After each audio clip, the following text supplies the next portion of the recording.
Assalamualaikum warahmatullahi wabarakatuh. Perkenalkan, saya Arifan dengan NIM 0701 1282 32 80 79. Di sini saya akan menjelaskan tentang dasar-dasar hukum administrasi negara guna untuk memenuhi tugas mata kuliah hukum administrasi negara. Yang pertama itu pengertian hukum administrasi negara. Menurut Van Volhoven, hukum administrasi negara adalah gabungan peraturan hukum yang mengadakan badan kenegaraan, memberi wewenang pada badan-badan itu, membagi pekerjaan pemerintah, serta memberi bagian-bagian itu pada tiap-tiap badan, yang tinggi ataupun yang rendah. Selanjutnya, ruang lingkup hukum administrasi negara. Menurut Walter Barhart, sarjana hukum Swiss yang kenamaan dalam bukunya menyebutkan bidang-bidang pokok yang merupakan bagian hukum administrasi negara, yaitu 1. Hukum kepolisian, 2. Hukum perlembagaan, 3. Hukum keuangan.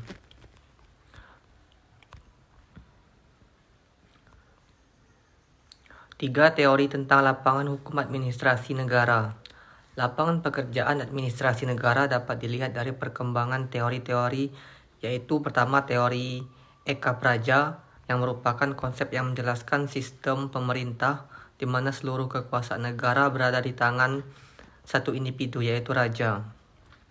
Yang kedua, teori Dwi Praja, merupakan konsep yang dikembangkan oleh Hans Kelsen, seorang sarjana hukum Austria yang memfokuskan pada pemisahan kekuasaan negara menjadi 2 kategori utama. Selanjutnya ada teori Tri Praja, merupakan suatu konsep yang menguraikan sistem pemisahan kekuasaan dalam pemerintahan. Konsep ini umumnya dikaitkan dengan pemikiran politik pada abad ke-17. Teori Tri Praja membagi kekuasaan negara menjadi 3 cabang utama. Selanjutnya, perkembangan hukum administrasi negara. Pembinaan dan pengembangan hukum administrasi negara tidak dapat terlepas dari kerangka pengembangan sistem hukum nasional yang terpadu serta sesuai dengan alam kemerdekaan bangsa dan negara Republik Indonesia. Pengembangan dan pembinaan hukum administrasi negara tidak dapat terlepas dari pembinaan hukum tata negara, yang karena merupakan hukum politik, tidak terlepas dari Pancasila, Undang-Undang Dasar, dan garis-garis besar haluan negara. Usaha pengembangan dan pemantapan hukum administrasi negara dapat dilakukan apabila kita membuat sistematika tentang materi dari hukum administrasi negara.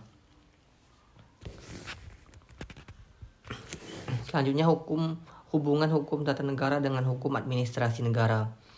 Keterkaitan antara hukum tata negara dan hukum administrasi negara tampak pula dari pendapat Tenberge bahwa hukum administrasi negara merupakan perpanjangan dari hukum tata negara atau hukum sekunder dari hukum-hukum tata negara.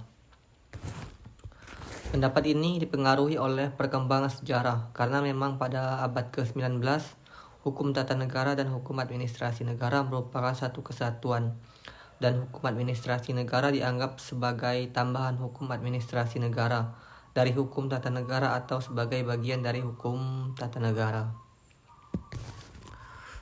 Selanjutnya, fungsi ilmu hukum administrasi negara. 1. Itu menciptakan pemerintah yang baik. 2. Menciptakan aparat pemerintah yang baik.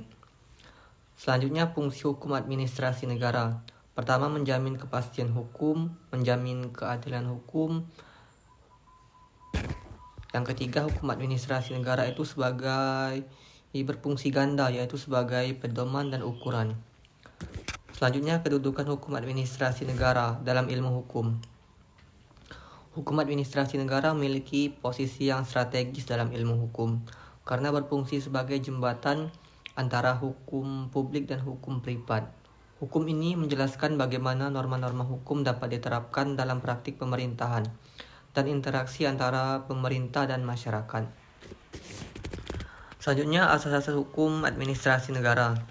Yang pertama itu ada asas legalitas, kedua asas tidak boleh menyalahgunakan kekuasaan, asas tidak boleh menyerobot wewenang, asas kesamaan hak bagi setiap penduduk, asas upaya memaksa, asas kepastian hukum, asas keadilan sosial, asas orang yang dapat ditempat asas orang yang tepat di tempat yang tepat, asas persatuan dan kesatuan, asas batal karena kecerobohan, asas kebebasan, dan masih banyak asas lainnya. Selanjutnya yaitu ciri-ciri hukum administrasi negara.